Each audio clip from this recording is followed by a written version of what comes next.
Rahmetle devam ediyoruz. Murat Çakıroğlu için vazifemizi yaptık. Bundan sonra da yapmaya devam edeceğiz. Dağılmadan önce Şirinler Meydanı'nda ülkücü yemini yapılacak.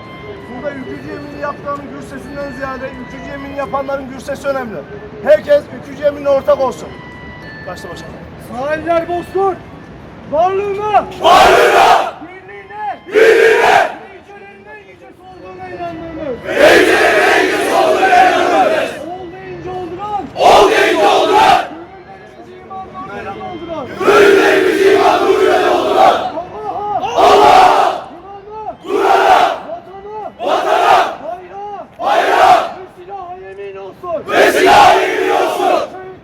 Şehitlerin, gazilerin, ve başbuğun emin olsun. Ülkücü Türk gençliği olarak, komünizme, faşizme, kapitalizme, siyonizme,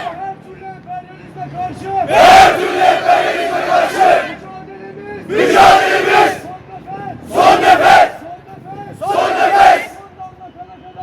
son damla kadar mücadelemiz milliyetçi Türkiye Kur'an'a kadardır. Mücadelemizde hiçbir engel tanımayacağız. Yılmayacağız. Başaracağız. Allah Türk'ü kurtaracağız.